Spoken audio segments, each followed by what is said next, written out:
सुहागरात पर सहवास करना हर स्त्री के लिए सबसे खूबसूरत पलों में से एक होता है। वह अपने आप को उस आदमी को सौंपना चाहती है जो आजीवन उसकी रक्षा करेगा, उसके इज्जत मान सम्मान की रक्षा करेगा, उसे संतान सुख देगा।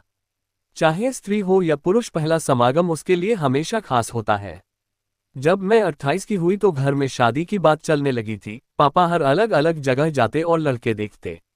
बात आगे बढ़ती, लेकिन कोई बोलता लड़की मोटी है, कोई बोलता आपके पास पर्याप्त दहेज देने को नहीं है, इसलिए बात आगे नहीं बढ़ेगी। इसी तरह करते करते उम्र 32 साल हो चुकी थी। शरीर में हार्मोनल बदलाव भी होना शुरू हो गए थे। डॉक्टर ने बोला कि अब इस उम्र में फर्टिलिटी की समस्या का सामना करना पड़ेगा, इसलिए यदि संतान सुख चाहती हो तो जल्दी शादी करो। कुछ समय बाद विशाल का रिश्ता आया है, पर अंदर से टूटे होने के बाद मैं जानती थी कि हर बार की तरह मामला रिजेक्ट होगा। पर विशाल का जवाब था कि मुझे अकेले में मिलना है। घर वाले जो उम्मीद छोड़ चुके थे वो अब इस बात पे हामी भर दिए थे कि तुम मिल लो।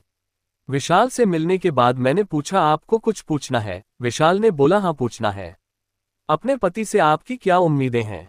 मैंने बोला, कोई उम्मीद नहीं, बस इंसान अच्छा हो।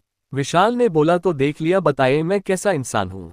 मैंने तुरंत बोला, आप तो अच्छे हैं, लेकिन आपका अच्छा होना काफी नहीं है। मैं आपको पसंद आई हूँ या नहीं ये ज्यादा इंपॉर्टेंट है। इस पर उन्होंने कहा, हाँ आप तो पसंद है, पर मुझे आपके घर नहीं आना है, आपने मेरे साथ चलना है, इसलिए आपका मुझे पसंद करना ज्यादा जरूरी है। इसके बाद हमारी बात नहीं हुए और हम दोनों बाहर चले आए। तभी पापा और मम्मी ने पूछा तो हम दोनों ने बोल दिया, हाँ पसंद है। लेकिन समय के साथ मुझे अंदर से ऐसा लगता था कि जैसे मेरी मजबूरी है वैसे ही इनकी भी कोई मजबूरी है जो इन्होंने मुझे पसंद किया। लेकिन शादी के लिए मिले समय के दौरान हम दोनों एक दूसरे से बात करते करते एक दूसरे के करीब आए। उम्र के इस पड़ाव पर हम दोनों को एहसास होने लगा था कि अब हमें अपने शारीरिक जरूरत पूरी करने की थी। हम दोनों एक दूसरे से मिलन करने के लिए तैयार थे। कुछ समय बाद हमारी शादी हुई और समय आया जब हम दोनों एक होने वाले थे। मैं कमरे में साज धज के अपने प्यार का इंतजार कर रही थी। वो कमरे में आते हैं, हम थोड़ी बात करते हैं, बात करते करते हम एक दूसरे के करीब आते हैं। लेकिन शायद थके होने की वजह से मैं नीचे लेट गई। इसके बाद मुझे कुछ याद नहीं। अगली सुबह जब मैं उठी तो सिर में भारीपन महसूस किया। मुझे लगा थकावट की वजह से मैं सो गई थी, पर मैंने देखा मेरे पास मेरे पति बैठे थे। मैं झटके से उठी और बोली, क्या हुआ? उन्होंने कोई जवाब नहीं दिया। फिर बोला, अब कैसा लग रहा? मैंने बोला, क्यों, क्या हुआ? उन्होंने जवाब दिया कि रात में तुम्हें मिर्गी का दौरा पड़ा था, उसके बाद से तुम बेहोश थी।